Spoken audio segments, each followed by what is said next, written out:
नमस्कार हिंदी दोस्तों। आज व्याकरण हम हिंदी का वर्णमाला।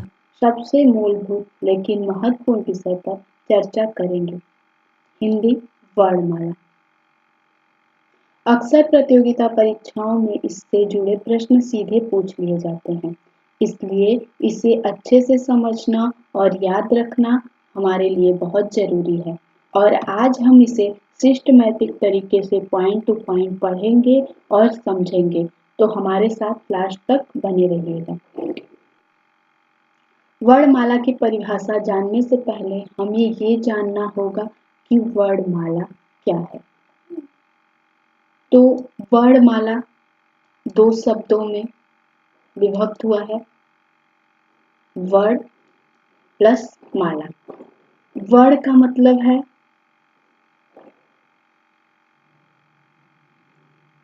ध्वनि का सबसे छोटा खंड।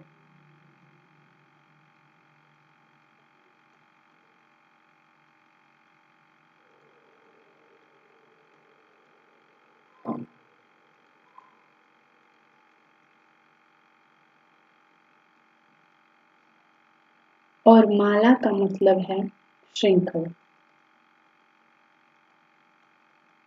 तो हम कह सकते हैं कि जब इन वर्णों को एक क्रम में सजाया या रखा जाता है, एक श्रृंखला में रखा जाता है, तो वह वर्णमाला कहलाता है। तो हम परिभाषा जान लेते हैं।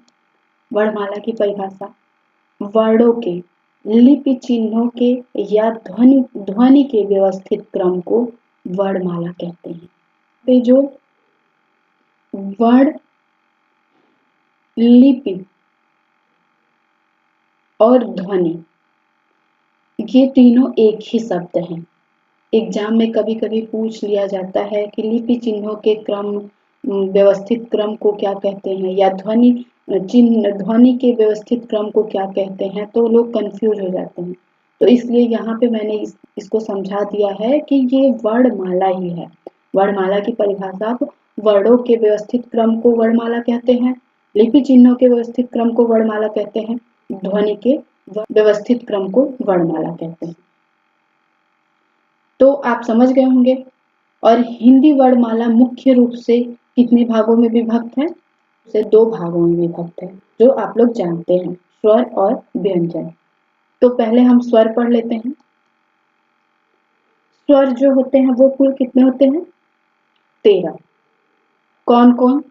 जिससे आप भलीभांति परिचित होंगे: अ, आ, इ, उ, ऋ, ए, ऐ, ओ, औ, अं, अः।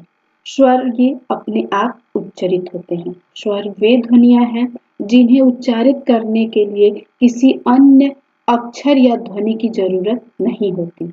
स्वर शब्दों की आत्मा कही जाती है। किसकी आत्मा? स्वर जो है वो शब्दों की आत्मा कही जाती है। स्वर के बिना शब्द जो है वो अधूरे होते हैं। तो इसलिए शब्दों की आत्मा क्या है? वो स्वर है। इन्हें स्वतंत्र रूप से बोला जा सकता है। जैसे आप अ, आ, ई, उ ये पढ़ रहे हैं, तो आपको इसमें किसी भी तरह के व्यंजन या फिर किसी भी चीज की आवश्यकता नहीं है, तो ये स्वतंत्र रूप से बोले जाते हैं। और अब इसकी परिभाषा जान लेते हैं।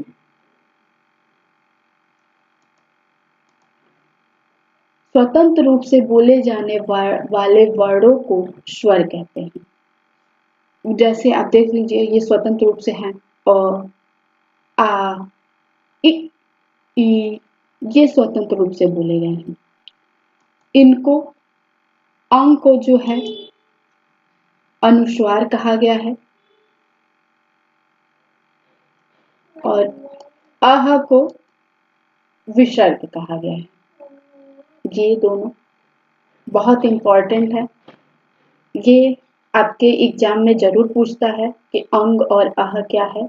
तो अंग जो है वो अनुस्वार है, अह है वो जो विसर्ग है। तो इनको ध्यान में रखिएगा। अब आगे बढ़ते हैं, आते हैं अपने व्यंजन की तरफ। हिंदी में जो कुल व्यंजन होते हैं वो होते हैं 33। 33 व्यंजन होते हैं। इसकी परिभाषा जान लेते हैं। जिन वर्णों के उच्चारण में स्वरों की सहायता लेनी पड़ती है उन्हें व्यंजन कहते हैं। अब ये समझ लीजिए कि इसमें स्वर की सहायता कैसे लेनी पड़ती है। जब हम लिखते हैं क, तो ये स्वर और व्यंजन दोनों है। कैसे? क व्यंजन है और इसके साथ अ जुड़ा हुआ है, तो ये बन गया आपका क। तो जिन वर्णों के उच्चारण में स्वरों की सहायता लेनी पड़ती है उन्हें व्यंजन कहते हैं। अब इसके उच्चारण में हमें क के उच्चारण पूरा क बोलने के लिए हमें अ की जरूरत पड़ेगी। नहीं, अगर इससे ये अभिन्न हो गया तो हम इसको क ना बोल के क ऐसे बोलेंगे, आधा क। तो व्यंजन को मुख्य रूप से 5 भागों में बांटा गया है। पहला जो है वो आता है आपका क वर्ग। अब क वर्ग में आपके क, ख, ग, घ और अंग। दूसरा च वर्ग,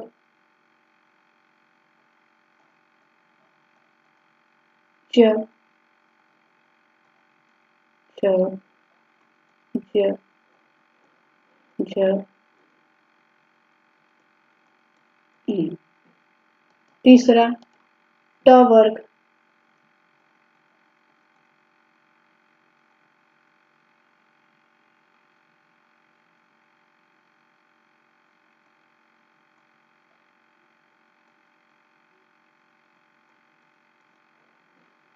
चौथा त वर्ग, त, थ, द, ध, न। और पांचवा है प वर्ग, प, फ, ब, भ, म।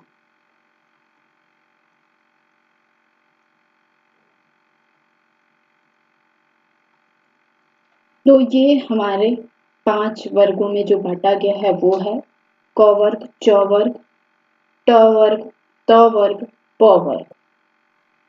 अगला व्यंजन है वो अंतस्थ व्यंजन है। ये कौन से व्यंजन है? य, र, ल, व।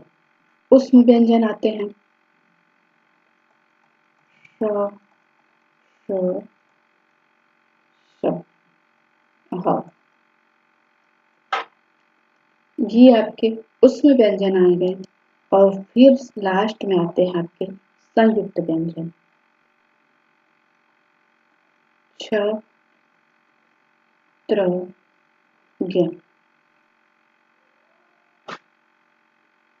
तो वर्णमाला का क्रम क्या है? ये अ से अ, आ, इ, उ, ऋ, ए, ओ, अं, अह। ये आपका वर्ण स्वर का क्रम हो गया। और क से ज्ञ तक ये आपका व्यंजन का। तो जो ये पूरा क्रम है स्वर और व्यंजन का, यही वर्णमाला का क्रम है।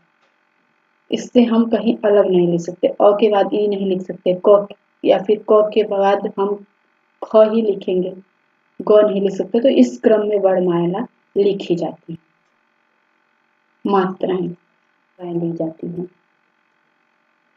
स्वर की मात्राएं ली जाती हैं। अब मात्राएं कितनी हैं?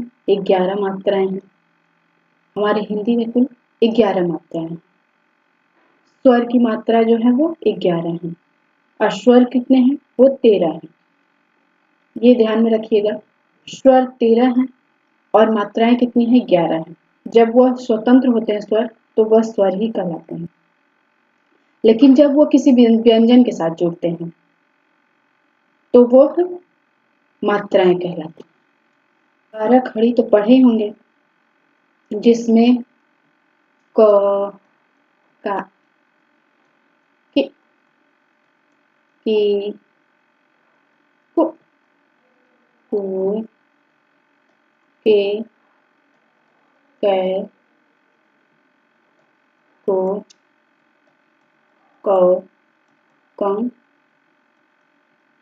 कह। अब इसका देख लीजिए, इसमें जो है अ की कोई मात्रा नहीं होती, लेकिन आ की जो मात्रा होती है वो क्या होता है, ऐसे।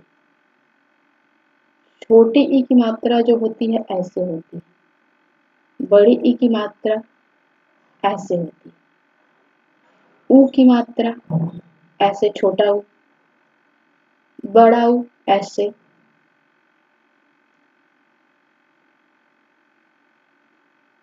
ए ऐसे,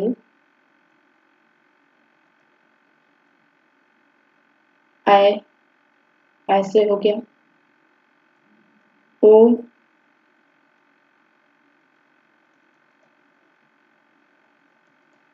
औ ऐसे, और ये हो गया ऐसे, अंग अह विसर्ग वाला ऐसे। तो ये 12 खड़ी हैं। इसमें जो ऋषि है वो संस्कृत से आई है, तो इसलिए 12 खड़ी में नहीं रखी गई है, लेकिन उसकी जो ऋषि की जो मात्रा होती है वो ऐसे होती है। पढ़ाऊंगी मात्राओं के बारे में पूरी अच्छी तरह से। तब तक के लिए आप इस चैनल को लाइक, सब्सक्राइब, शेयर जरूर करें, जिससे मेरा हौसला बढ़ेगा और मैं आपके लिए ऐसे ही अच्छे अच्छे वीडियो बनाऊंगी। तब तक के लिए आपका बहुत बहुत धन्यवाद।